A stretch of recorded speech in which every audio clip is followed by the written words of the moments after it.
Hello दोस्तों, आप सभी का हमारे यूट्यूब चैनल डीके पाठशाला में स्वागत है। तो दोस्तों, जैसा कि आपने थंबनेल देख लिया होगा, दोस्तों आज हम बात करने वाले हैं जो आपका एग्जाम होने वाला है एनटीपीसी CB2 का, कि उसके लिए आपको कौन कौन सी किताब पढ़नी चाहिए जिससे कि आपका सिलेक्शन हो जाए, और साथ ही कौन सी आपको कोचिंग ज्वाइन करनी चाहिए। तो इन दोनों मुद्दों पर आज के इस वीडियो में आपका बात करने वाले हैं। तो चलिए शुरू करते हैं आज की वीडियो। और दोस्तों पहले आपको बता दूं कि आपको पता होगा जो CBT1 का रिजल्ट जारी हुआ था, अब दोस्तों आपका दोबारा रिजल्ट आपका जारी होगा CBT1 का। क्योंकि दोस्तों पहले क्या हुआ था, आपका 3,84,000 कैंडिडेट को केवल लिया गया था मेंस के लिए, और अब पूरी उम्मीद दोस्तों कि आपका 3.16 यानी कि लगभग आपका टोटल मिला के 7 लाख यूनिक कैंडिडेट को आपका लिया जाएगा CBT2 के लिए। ठीक है, यानी दोस्तों आपको देखना है कि जो आपके जोन की सबसे कम कट ऑफ गई है जिस भी लेवल की, उस कट ऑफ से अगर 3, 4, 5 अगर 5 मार्क्स तक आपके कम बैठ रहे हैं तो दोस्तों आपको CBT2 की अपनी तैयारी शुरू कर देनी चाहिए, क्योंकि आपको मौका मिल सकता है CBT2 एग्जाम में बैठने का। ठीक है, इसके अगर ज़्यादा कम है तो दोस्तों कुछ कह नहीं सकते हैं फिर।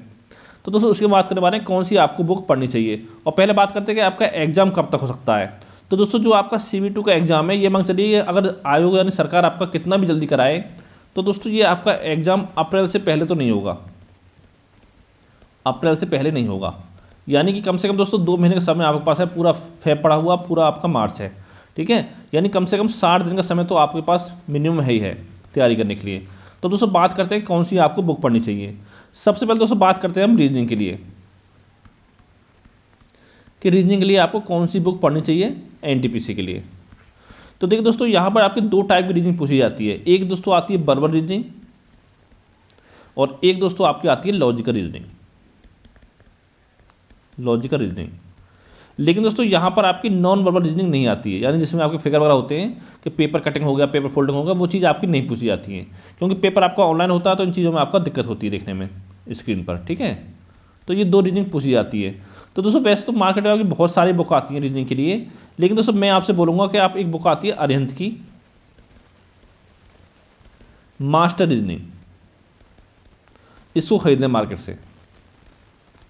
और अगर दोस्तों आप इसको नहीं पढ़ना चाहते हो तो आपकी मर्जी, आप कोई और बुक भी पढ़ सकते हो, जैसे कि आपकी लूसेंट की बुक हो गई, ठीक है, RS अग्रवाल हो गई, और जैसे KP सिंह हो गई, यानी और भी कोई बुक हो उससे दोस्तों पढ़ना चाहो पढ़ सकते हो। लेकिन दोस्तों एक चीज़ ध्यान देनी है आपको कि जो आपका दे रखा हो बुक में वो आपका थोड़ा शॉर्ट ट्रिक से दे रखा हो। ठीक है, ज़्यादा बेसिक मेथड आपका ना हो बुक में। ठीक है, इतना दोस्तों काम करना है। और साथ दोस्तों इसके बाद आपको एक काम और करना है कि जो भी आपके CBT1 के पेपर हुए थे एनटीपीसी के, उसमें जितने भी आपके क्वेश्चन पूछे गए हैं वो सारे आपको सॉल्व करने हैं। ठीक है, इसके लिए दोस्तों अगर आप मार्केट में जाओगे, टोटल आपके 133 शिफ्टों में पेपर हुए थे पूरा मिला के CBT1 का, तो उन सभी शिफ्टों में जो भी आपके रीजनिंग के क्वेश्चन पूछे गए हैं वो सारे आपको सॉल्व करने हैं। क्योंकि दोस्तों कुछ पैटर्न आपको ऐसे मिल जाएंगे कि जो आपको बुक में नहीं मिलेंगे। ठीक है, तो वहाँ से दोस्तों आपको हेल्प मिल जाएगी। इतना काम आपको करना रीजनिंग में, बस इतना करना, उसके बाद आपको रीजनिंग में कुछ नहीं पढ़ना इसके अलावा। ठीक है, फिर दोस्तों दूसरा आपका आता है मैथ। तो दोस्तों मैथ में क्या करना है, दोस्तों मैथ में बुक पढ़नी है आपको SD यादव की, SD यादव।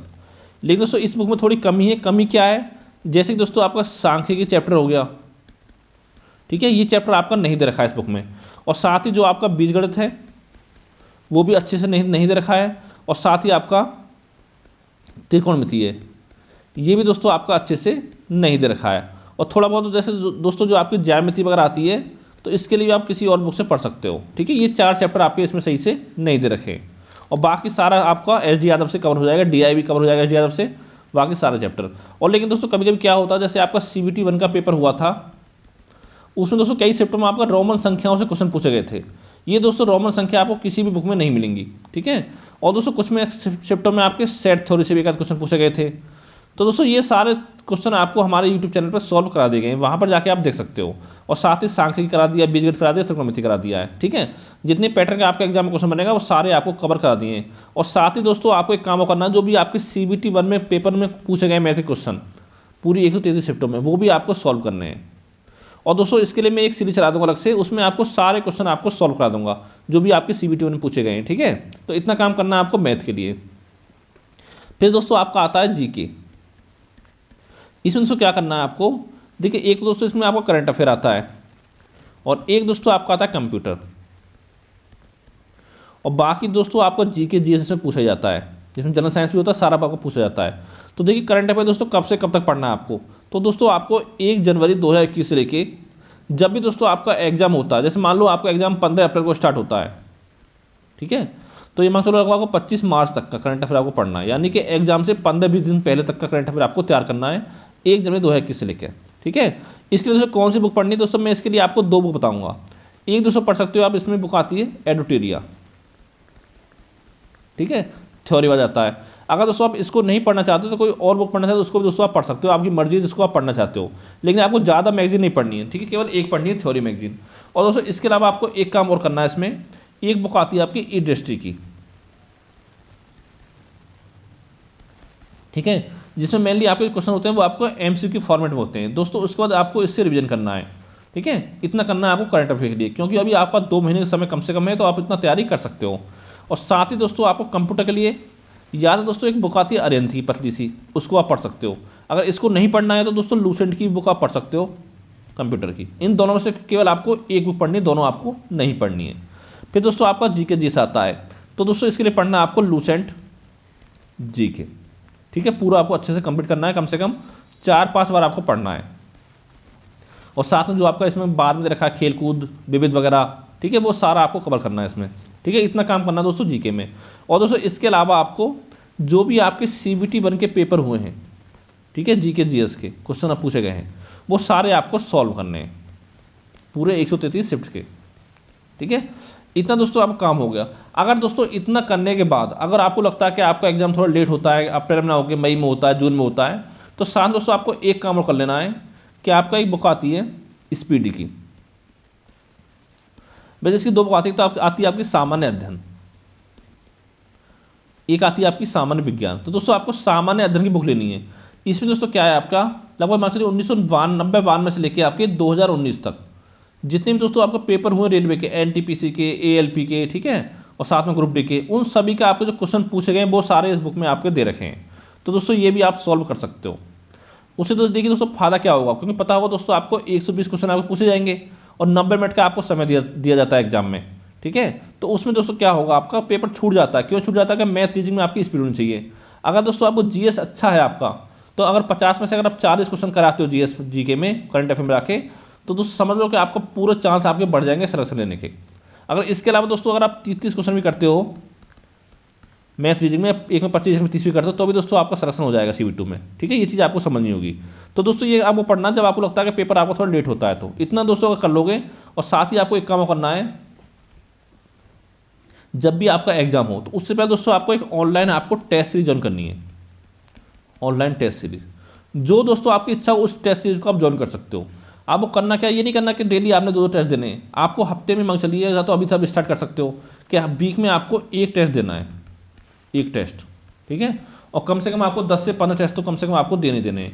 उससे दोस्तों क्या होगा, आपकी स्पीड का पता चल जाएगा कि कितने क्वेश्चन आप 1.5 घंटे में कर पा रहे हो, ठीक है। ये दोस्तों बहुत जरूरी है, क्योंकि दोस्तों एग्जाम में क्या होता है, कुछ पेपर आपको आता है लेकिन पेपर छूट जाता है। क्यों? क्योंकि आपकी स्पीड नहीं बन पाती है, ठीक है। पता चला आपने 90 मिनट में केवल 70-80 क्वेश्चन सॉल्व कर पाए, तो इतने में आप सिलेक्शन नहीं हो पाएगा। तो ये दोस्तों आपको काम करना है। अब देखिए दोस्तों, बच्चों को सवाल ये आता है कि सर कौन सी इसकी ऑनलाइन कोचिंग ज्वाइन करें, कौन सी कोचिंग अच्छी है। तो दोस्तों मैं आपसे एक बात कहना चाहता हूँ कि दोस्तों जो मैंने बुक आपको बता दी है, अगर आपने उससे पढ़ाई कर ली अच्छे से 2 महीने, तो दोस्तों फिर आपको कोई भी ऑनलाइन कोचिंग की जरूरत नहीं है। और दोस्तों मैं कभी भी आपको ऑनलाइन कोचिंग का सपोर्ट क्यों नहीं करता हूँ, इसका मैं आपको रीज़न बताता हूँ कि यहाँ पर दोस्तों क्या होता है कि जो बच्चे कोचिंग ज्वाइन करते हैं बाद में पछताते हैं, वही कमेंट करते हैं नीचे। उसमें दोस्तों क्या होता है, जैसे मान लो आपको जीएस की कोई क्लास चल रही है, तो उसमें क्या होता है, लाइव क्लास होती है मेनली, ठीक है, कि अगर आपकी 1 घंटे क्लास है तो उसमें दोस्तों क्या होता है, 30 मिनट तो आपका फालतू के बर्बादी में चला जाता है बिना मतलब चीज़ों में, ठीक है। तो 1 घंटे मुश्किल से आपके 30 क्वेश्चन ही आपके सॉल्व हो पाते हैं जीएस के MCQ। उसमें दोस्तों क्या होगा, अगर आप 1 घंटे खुद से पढ़ाई करो बुक से, तो यकीन मानिए 1 घंटे में कम से कम आप 100 क्वेश्चन को सॉल्व कर ले जाओगे। तो देखिए 70 क्वेश्चन का आपको घाटा यहीं पे हो गया। यहाँ पे होता क्या है दोस्तों कि आपको 1 क्वेश्चन दिया, ठीक है, फिर उसके सारे आपके ऑप्शन पड़े जाते हैं।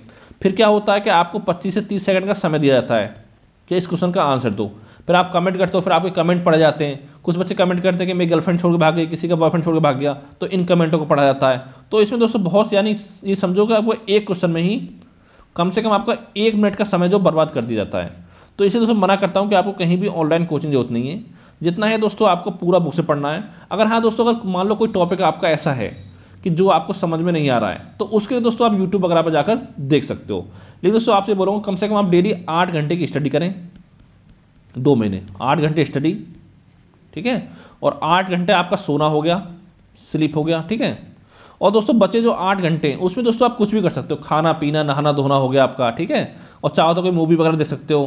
तो दोस्तों जो आपकी इच्छा वो कर सकते हो, लेकिन दोस्तों कम से कम आपको 8 घंटे तो बुक से पढ़ाई करनी है, स्टडी। और अगर इसके अलावा पढ़ना चाहिए यूट्यूब से, तो दोस्तों 8 घंटे के अलावा जो आपके 8 घंटे बचा हुआ है इसमें आप यूट्यूब से कुछ और जाकर पढ़ सकते हो, ठीक है। लेकिन बोलना चाहूँगा कि 8 घंटे आप बुक से स्टडी करें। तो अगर दोस्तों आपने इतना कर लिया तो यकीन मानिए कि आपका 100% सिलेक्शन हो जाएगा। और दोस्तों कम से कम अगर आप जनरल कैटेगरी से बिलोंग करते हो और आपको एक रेलवे में जॉब चाहिए, तो आपको CV2 में कम से कम आपके 90 आपके रॉ मार्क्स के आसपास आपको लाने होंगे 120 में से। यानी कि नेगेटिव मार्क हटाने के बाद आपको 90 क्वेश्चन आपके सही होने चाहिए 120 में से, यानी 90 मार्क्स आपके आ रहे हों, ठीक है। इतना काम आपको करना है। तो थैंक यू फॉर वॉचिंग।